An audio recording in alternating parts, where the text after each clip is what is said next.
Jadi dalam budgeting aku, mungkin buat teman-teman yang nonton video aku udah lama, pasti kalian tahu di akhirnya pada saat aku tutup budget bulanan itu nggak akan ada tuh angka yang kayak 50% untuk living, 30 saving, dan 20 play. Itu pasti nggak ada. Jadi kayak kalian pasti tahu kan, aku itu nulis semuanya. Sampai bulanannya pun tutup budget aku itu pakai tangan, dan kalian tahu aku itu ngitung pakai kalkulator, semanual itu. Dan sekarang dengan adanya annual dashboard ini, kalau dilihat angkanya memang akan membagongkan, tapi sebenarnya enggak, sama sekali tidak membagongkan karena dia udah bagi dari setiap bulannya sudah otomatis. Jadi setiap bulan itu dia udah terrecord semua dari yang tab sebelumnya itu. Makanya aku bilang kalau dengan Excel ini semua otomatis, easy peasy. Hai semuanya, welcome back to my channel. Jadi setelah hampir 2 tahun aku nggak ada bikin video lagi, mungkin banyak dari kalian yang nanya, kakak sampai sekarang masih budgeting atau enggak? Atau mungkin cara budgeting kakak udah berubah? Atau jangan-jangan kakak udah nggak budgeting lagi? Jadi di video hari ini aku akan bahas updatean budgeting aku terkhususnya di tahun 2023 ini, karena ada perubahan besar dalam cara budgeting aku. Jadi makanya aku mau share ke kalian updatean dan terbarunya gimana. Buat kalian yang baru pertama kali nonton video aku, kenalin nama aku Devi. Aku suka buat video tentang gaya hidup minimalis dan juga tentang budgeting. Dan buat teman-teman onlineku yang setia selalu nonton video aku, sekali lagi aku ucapin thank you yang banyak buat kalian semua. Kalau gitu, tanpa berlama-lama lagi, let's get started.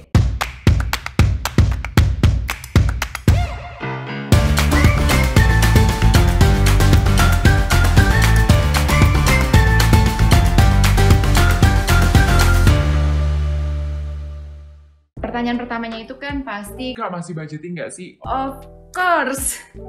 Budgeting itu udah jadi kebiasaan aku, kayak salah satu bagian dari kegiatan sehari-hari aku, udah kebiasaan. Makanya ini jadi salah satu bagian dari gaya hidup aku juga. Walaupun mungkin aku nggak buat video, tapi ya sebenarnya budgeting aku itu tetap jalan. Makanya di video ini kan aku mau kasih tahu ke kalian tentang update dari budgeting aku khususnya di tahun 2023 ini. Terus pertanyaan selanjutnya mungkin nih kan, Berarti kak budgetingnya udah sempurna dong.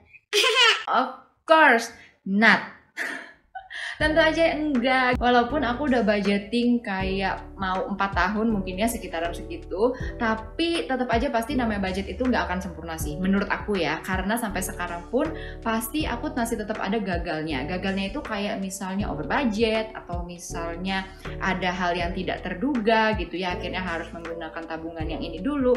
Tapi budgeting itu tetap membantu, karena sebelumnya sedikit curcol, kenapa aku selalu gagal budgeting itu karena setiap aku gagal aku stop. Misalnya kayak aduh pengeluarannya over budget, ya udahlah nanti lagi aja. Atau misalnya ada pengeluaran tak terduga, yaudah deh pakai dulu deh tabungan buat jalan-jalannya gitu ya, jalan-jalan nanti. Akhirnya itu stop, nggak berjalan lagi. Tapi yang sejak 4 tahun belakangan ini, itu kan yang aku ubah itu dari mindset.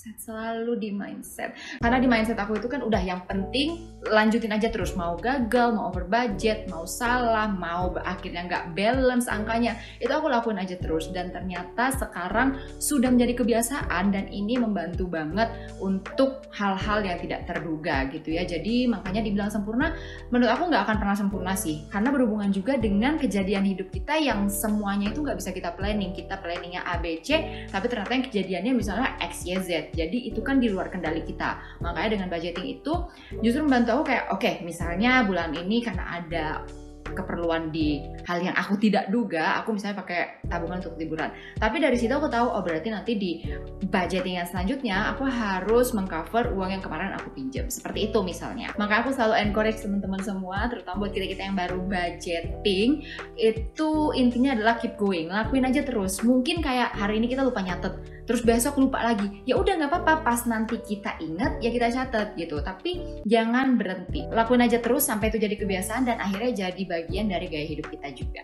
Pertanyaan selanjutnya, cara budgetingnya masih sama kak?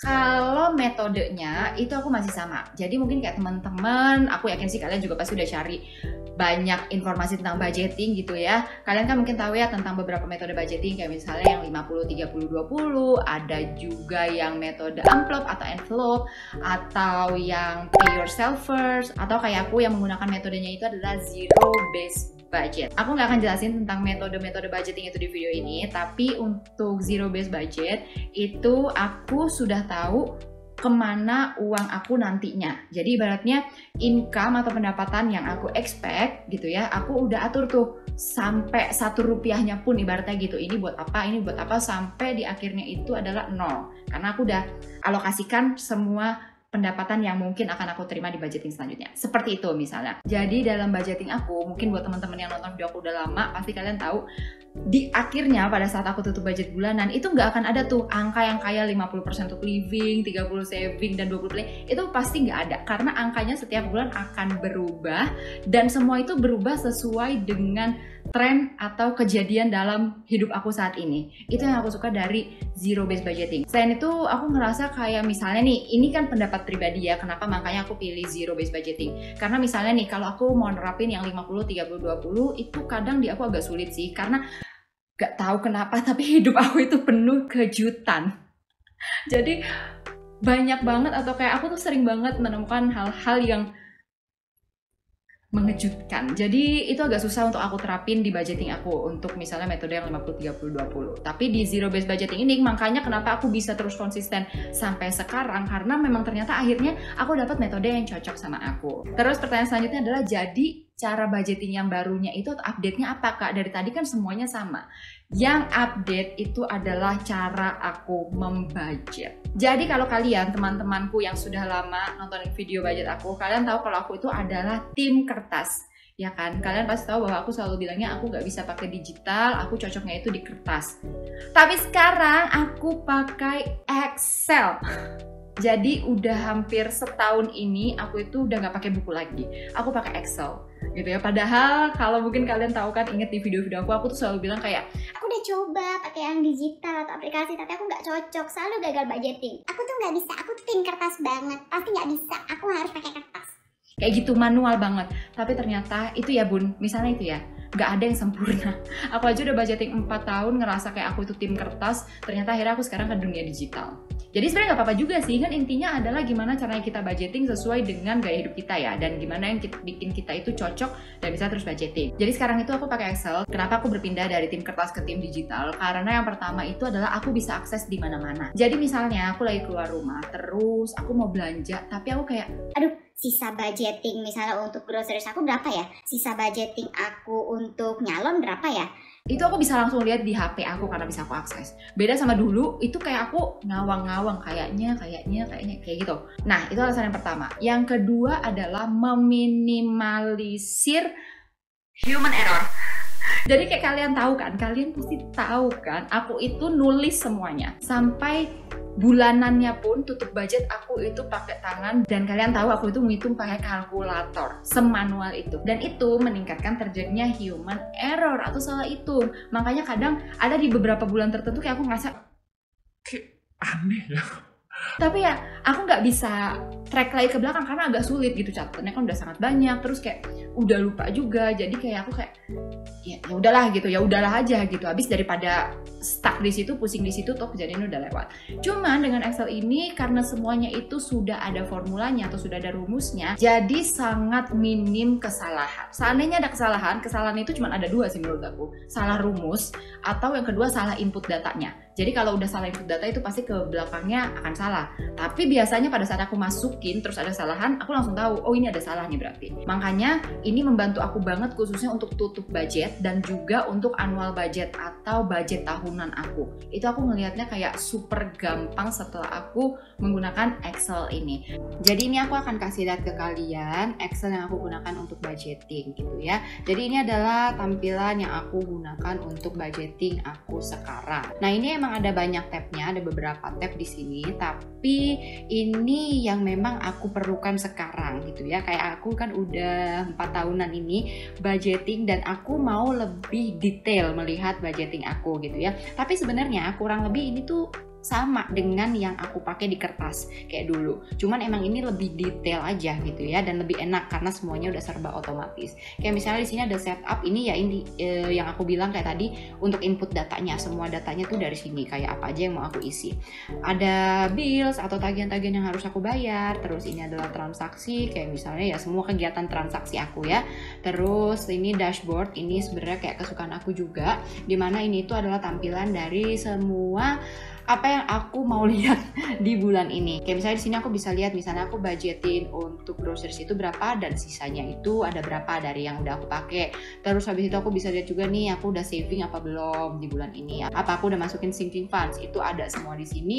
Di sini juga ada chartnya, langsung ada grafiknya. Mau grafik yang batang, mau yang bulat-bulat gini, itu macam-macam. Intinya ini tuh seperti rangkuman dari budgeting kita di periode itu ya. Terus ini juga aku pisahin sekarang ada sinking fund, ada saving, ada debt, supaya lebih jelas juga udah sampai mana sih kita untuk mencapai goal dari sinking fund atau saving tersebut.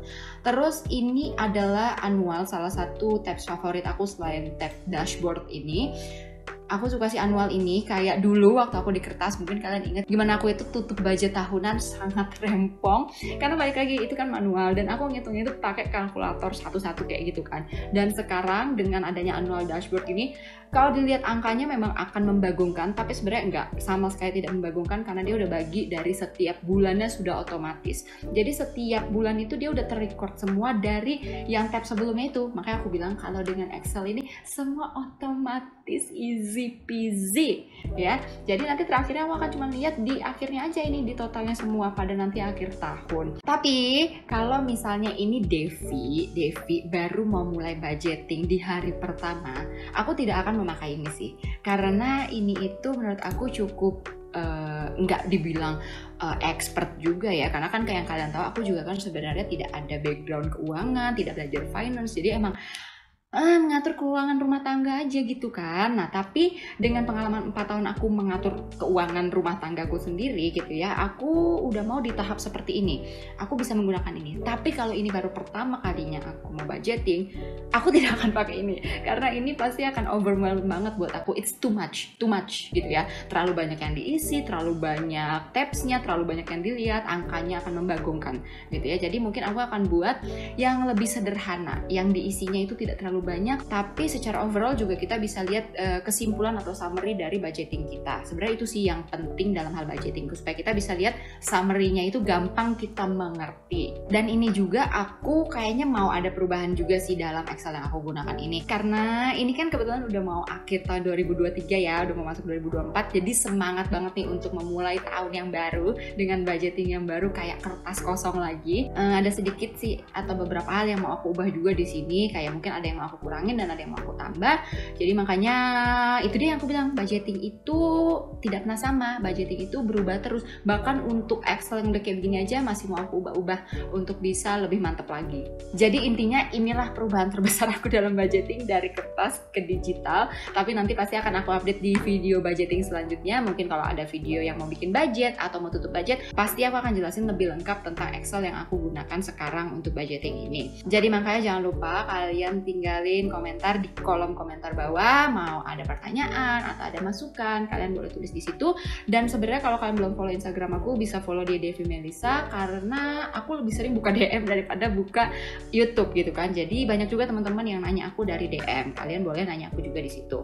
Dan satu lagi, kita udah punya grup baru, jadi grupnya di Telegram. Aku taruh juga linknya di kolom deskripsi, kalian bisa langsung join dari situ. Kenapa aku suruh kalian masuk ke grup? Karena kalau di grup itu kita belajarnya sama-sama, kalian gak dengar pendapat aku doang, kita bisa saling belajar, aku pun belajar dari masukan teman-teman semua. Jadi makanya join di grup Telegram Devi Melisa.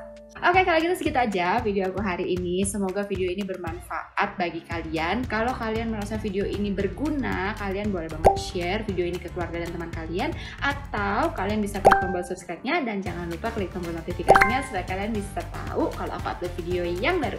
Semoga kabar kita dalam keadaan sehat, baik, banyak rezeki, panjang umur, supaya kita bisa ketemu lagi di video selanjutnya. Bye-bye!